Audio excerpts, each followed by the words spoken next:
모든 복덕과 지혜와 자비의 근원이신 석가모니 부처님께 머리 숙여 귀하나이다.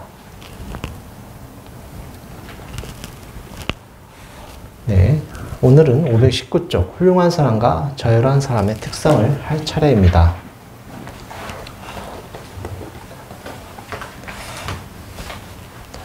자, 부처님 초기 경전은 니까야라고 합니다. 니까야. 니까야라고 하는 역금이란 뜻이고, 그 중에서 긴 경전은 디가니까야라고 하고요.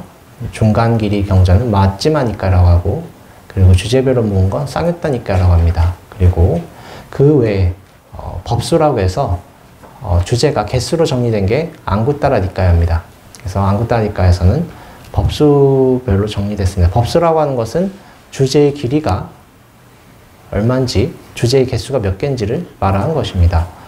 그래서 오늘 할 519쪽 앙구따니까야 사부라는 뜻은 법수가 4개인 거예요. 그래서 4가지 주제로 정리가 된 것입니다.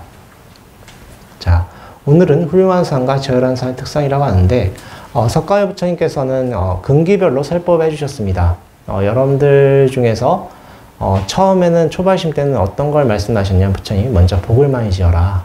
복을 많이 지어서 그 다음에 잘 사는 원인을 지어라 라는 것을 말씀해 주셨고요. 어떻게 하면 잘 사는가에 대한 법문하시고, 그 다음이 어떻게 하면 하늘나라에 태어날 것인가, 생천, 어떻게 하면 하늘나라에 태어날 것인가에 대해서 말씀해 주시고, 그것이 이제 그거에 대한 욕망이 떨어지시면 그 다음에 수행에 대한 설법을 해주셨습니다.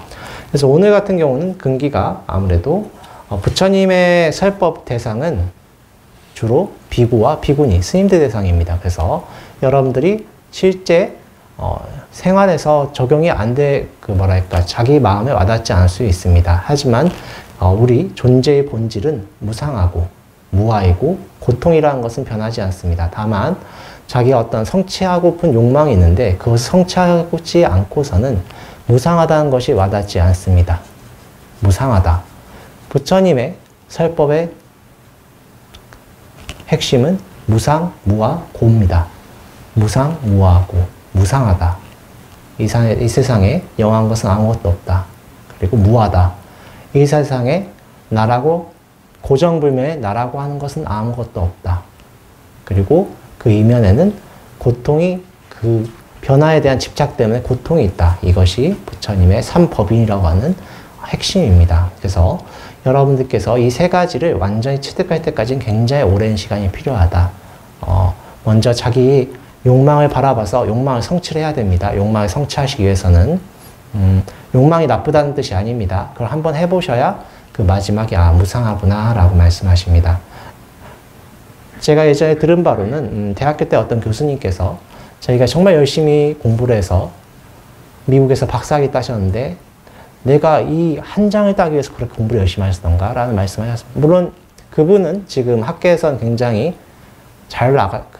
높은 자리에 계셨던 분입니다. 그 뒤에 무상을 극복하고 다시 굉장히 그 학계에서는 최고의 자리를 역임하시는 분입니다. 지금 아마 은퇴하셨을 것 같습니다만 한번 성취해 보셔야 무상하구나를 알 수가 있습니다. 그래서 하지만 이 세속에서는 자원이 한정이 돼 있죠. 자원이 한정돼 있는데 내가 성취하기 위해서는 남들보다 한 발자국 더 움직여야 됩니다. 근데 그때 남을 아프게 해서는 안 되겠죠. 그래서 도덕을 갖추시고 계율을 지키라는 뜻이죠. 그런 다음에 능력을 갖추시고, 그리고 능력을 갖춘 다음에 또 마지막에 제일 중요한 거 복력을 갖추셔야 됩니다. 아무리 능력이 있다고 해도 남을 아프게 하고 자비심을 갖춘 복력을 갖추지 않으면 인정을 못 받습니다. 복력이 굉장히 중요하다. 인가법을 먼저 믿으신 다음에 복을 많이 지으시기 바랍니다. 복이라고 하는 것은 우주의 법칙이기 때문에 남한테 베풀고 그 복을 많이 쌓으신 분들이 꼭 성공하십니다. 우리나라 대기업 회장님 중에 그 집안분들이 대부분 예전에 조선 후기 때 만석군 집안이 굉장히 많습니다. 만석군 집안이 많으신데 그 만석군 집안에서는 남한테 베푸는 걸 굉장히 좋아하셨던 아들이 있었어요. 근데 그분은 차남이셨고 장남도 있으셨습니다. 그 만석군 아버지께서는 그 골목 자체가 그 경상도와 전라도의 골목이었던 진주에 부르셨습니다. 그래서 진주는 전라도 상인들과 경상상인들이 계속 왔다 갔다 하는 곳이었습니다. 그래서 조선시대 때는 진주가 우리나라에서 굉장히 컸던 도시죠. 지금은 좀 작아졌습니다만. 그래서 거기서 지나간 나그네를 한 번도 쫓아낸 적이 없다고 하셨습니다. 그걸 보고 차남도 그걸 물려받아서 자기는 나그네를 계속 먹여 살리고 혹시라도 쌀이 떨어지면 빌려서라도 재워주셨다고 하십니다. 반면에 장남은 베푸는 건 똑같이 베풀었는데 자기가 쌀이 떨어지면 그 나그네를 쫓아냈다고 하십니다. 결국 그래서 차남은 결국 대기업의 총수가 되는 그 일가를 이뤘고 장남은 패가망신하셨다고 하십니다. 그래서 여러분들 자비행을 꼭 잊지 마시기 바랍니다. 자비행이 꼭 복의 근원이 되는 것입니다. 인가법 꼭 잊지 마시기 바랍니다. 인가법 믿지 않으시고 수행한다는 것은 맞지 않아요. 그렇죠? 그래서 인가법 그걸 꼭 명심하시기 바랍니다. 그럼 인가가 어디에 저장이 되는가? 여러분들 마음과 우리 마음에 다 저장이 됩니다. 마음에 기록이 되는 거예요. 마음이 여러분들 잊었다고 생각해도 다 기억이 됩니다. 자, 그런 인가를 제대로 성립하기 위해서, 선업을 짓기 위해서는 우리가 수행을 해야 되겠죠. 그럼 우리가 보통 말하는 훌륭한 사람이 돼야 되는 것입니다. 그거에 대해서 부처님이 말씀하신 것이 오늘 주제입니다. 자, 오늘은 519쪽이죠. 훌륭한 사람과 저열한 사람의 특성인데 주제를 읽어보시면 어렵지 않습니다. 하지만 이걸 실천할 수 있느냐, 실천하지 못하느냐에 따라서 과보가 달라지는 것입니다. 한번 읽어보도록 하겠습니다. 비구들이여, 네 가지 특질을 가진 사람은 저열한 사람이라고 알아야 한다. 무엇이 넷인가? 저열한 사람은 묻지도 않았는데 다른 사람의 결점을 들추어낸다. 하물며 물었을 때는 말에 무엇하겠는가? 만약 어떤 사람에 대한 질문을 받았을 때는 그의 결점을 하나도 생략하지 않고 아주 자세하게 말한다. 저열한 사람은 어떤 사람에 대하여 질문을 받았는데도 그 사람의 칭찬은 말하지 않는다. 하물며 질문을 받지 않는다면 말에 무엇하겠는가? 질문에 마지못해 대답해야 할 경우에는 좋은 칭찬거리는 생략하고 머뭇거리며 대충대충 말해버린다. 저열한 사람은 자신에 대한 질문을 받았을 때는 자신의 잘못은 드러내지 않는다. 하물며 질문을 받지 않는다면 말에 무엇하겠는가? 질문에 마지못해 대답해야 할 경우에는 자신의 잘못은 생략하고 머뭇거리면서 대충대충 말해버린다. 저열한 사람은 묻지도 않았는데 자신의 자랑거리를 늘어놓는다. 하물며 물음을 받는다면 말에 무엇하겠는가? 만약 질문을 받았을 때는 자신의 자랑거리는 하나도 생략하지 않고 머뭇거리지도 않고 아주 자세하게 말한다. 이런 네 가지 특질을 가진 사람은 저열한 사람이라고 알아야 한다. 비구들이여, 네 가지 특질을 가진 사람은 훌륭한 사람이라고 알아야 한다. 무엇이 넷인가? 훌륭한 사람은 어떤 사람에 대하여 질문을 받았을 때 그 사람의 결점을 드러내지 않는다. 하물며 질문을 받지 않았을 때는 말에 무엇하겠는가?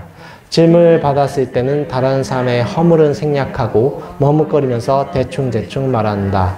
훌륭한 사람은 묻지도 않았는데 다른 사람의 칭찬거리를 드러낸다. 하물며 누가 묻는다면 말에 무엇하겠는가? 질문에 대하여 대답해야 하는 경우에는 다른 사람의 칭찬거리를 하나도 생략하지 않고 망설임 없이 자세히 말한다. 훌륭한 사람 묻지도 않았는데 자신의 허물을 드러낸다.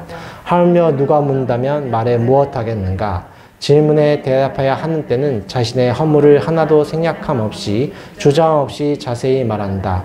훌륭한 사람은 자기 자신에 대한 질문을 받았을 때도 자신의 자랑거리를 드러내지 않는다. 하물며 질문을 받지 않는다면 말에 무엇하겠는가? 마지못해 대답해야 할 경우에는 자신의 자랑거리를 생략하고 머뭇거리면서 대충 말한다. 이런 네 가지 특질을 가진 사람은 훌륭한 사람이라고 알아야 한다. 자, 여러분들은 다들 아시겠지만 아마 큰 스님들 설법이나 다른 스님들 설법 들어보시는 건 알겠지만 구시화문이라는 말씀을 들어보신 분들이 계실 것입니다. 구시화문은 입이 화의 문이라는 뜻입니다. 그래서 입을 조심해야 된다는 뜻이죠. 사회생활 하실 때는 웬만하면 남의 얘기를 안 하는 게 좋습니다. 웬만하면 안 하시는 게 좋아요. 칭찬도 사실 잘못하면 또 실수하는 경우가 있습니다. 그래서 웬만하면 입을 조심해야 되는 게 맞죠. 그런데 하물며 남을 험담하는 것이 굉장히 안 좋겠죠. 여러분들 다 아시는 신동엽 씨 같은 경우는 그분은 절대 남의 얘기를 하지 않는다고 하십니다. 남의 얘기를 절대 안 하시고 혹시라도 남이 다른 사람의 얘기를 하시면 귀를 닫아버리고 그 자리에 이렇게 피해버리신대요. 혹시라도 실수를 할까봐. 그래서 그분이 굉장히 오랜 세월 동안 그 자리를 지키고 있는 것입니다. 마찬가지로 유재석 씨 같은 경우도 입을 굉장히 조심하시죠. 그래서 여러분들께서 수행하시는 이유, 기도를 하시는 이유가 뭐냐면 우리가 실수하지 않기 위해서 평소에 알아차림이 돼야 되는데 기도를 하시고 수행을 하지 않으면 자기 업력이 나와버립니다. 업력이라고 하는 것은 습관성이라고 하죠. 뭐 경계를 부닥친다는 말씀이 있죠. 자기가 어려울 때나 어떤 상황에 닥치면 은연중에 자기 깊숙이 숨어있던 생각이 튀어나오고 깊숙이 있었던 자기 어떤 생존 욕구에 가까운 그 본질적인 게 나옵니다. 이기적인 게 나옵니다. 그래서 평소에 수행을 해서 계속 아미타불 또는 관세음보살 하시면서 알아차리시면은 자기가 그걸 이겨낼 수가 있어요. 아까 제가 부처님은 가장 처음에 보시바람을 말씀하셨다고 했는데 보시바람을 닦아서 자기가 일단 생존 욕구가 어떤 충족이 되시고 그런 다음에 수행을 통해서 그 다음이 보시지게가 돼야 돼요. 도덕심을 갖춰야 되고 도덕심을 갖추는 게 습관이 되면 그 다음 인욕이 됩니다. 도덕이 갖춰지지 않고 인욕되기는 참 어려워요. 인욕이 된다는 것은 여러분 수행을 통해서 내 마음을 바라보시면서 화나는 마음을 이겨내는 거잖아요. 그죠? 그걸 이겨내셔야 됩니다. 그러면 화가 나지 않기 때문에 남의 단점이 보이지가 않게 되고 남의 얘기를 하지 않게 됩니다. 또한 수행을 하게 되면 내가 말을 해야 될 상황과 해야 되지 말아야 될 상황을 알 수가 있는 것이죠. 그래서 여러분들께 저희 스님들이 계속 기도해라, 수행을 해라. 처음에는 여러분들이 의지하는 마음이 있습니다. 모든 사람들이 비슷해요. 영의 릴리전이라고 하는 것은 의지하는 마음입니다. 의지하려고 하는 것이 종교라고 우리가 번역을 하죠.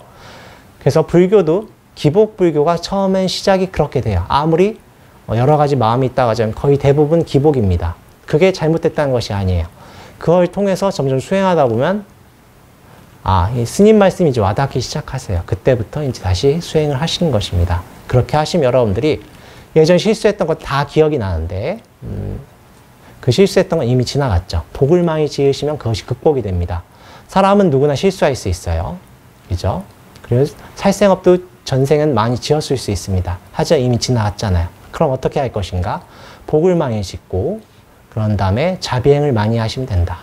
복을 짓는 건 무엇인가? 부처님 일을 많이 하고 남의 아픔을 위로해주고 그 자비행이 바로 복의 근원인 것입니다. 그리고 혹시 문제 생기면 또 조상님들께 공양을 꼭 잊지 마시고 또 조상님들 공양뿐만 아니라 또 이제 대력신이라고 하신 존재가 있습니다. 나무 같은 경우 오래된 나무 같은 거 함부로 자르시면 안 됩니다. 꼭 제사 같은 거 지내고 자르셔야 돼요. 그런 게 바로 신들에 대해서 공양을 올리시는 것입니다. 신들에 대해 공양 올리는 것도 우리가 보통 저희 절에서는 초하루 때 꼭 기도를 하죠. 그게 바로 신들을 이렇게 공양 위로를 해주고 같이 수행하는 도반으로서 존중해 주는 것입니다. 그리고 조상님들은 우리 낳아주셨으니까 이렇게 해주시면 어떤 공양을 올리면 굉장히 좋습니다. 이런 거 해주면 바로 누가 좋냐? 여러분들 자신이 좋아요. 하지만 그걸 바탕으로 뭘 하셔야 됩니까? 수행을 하셔야 된다. 수행을 해서 열반을 향하는 마음이 꼭 있으셔야 된다. 열반을 향하지 않으면 계속 능연중에 뭐가 나오냐면 자만심이 나오고 자만심이 나오면 남을 지배하려고 하는 마음이 일어납니다. 그래서 내 마음에 평등심이 있는가 있지 않은가 꼭 명심하셔야 됩니다. 제가 누누이 말씀드렸지만 전 세계 종교 중에 유일하게 남자 여자가 같이 출가를 해서 수행할 수 있는 시스템을 갖추고 있는 건 불교밖에 없습니다. 비구, 비구니 스님은 평등하죠. 같이 부처님 앞에 쓸 수가 있습니다. 다른 종교는 신 앞에 같이 쓸 수가 없었어요. 지금은 좀 바뀌었습니다만은. 그래서 전통적인 다른 종교는 극단적 이슬람 같은 경우는 아직도 안 되죠. 그게. 그래서 불교는 부처님 평등을 말씀하는 종교니까 내 마음 평등심이 성취할 때까지. 근데 그걸 성취하기 위해서는 무상, 무아, 고. 3법이 완전히 내 몸에 체득이 돼야 됩니다. 그러기 위해서 어떻게 해야 돼요? 평소에 복을 적극적으로 지으시고 수행을 꼭 하시기 바랍니다. 오늘 설법 이것을 끝내겠습니다. 나무 석가모니불, 나무 석가모니불, 나무 시아본사 석가모니불.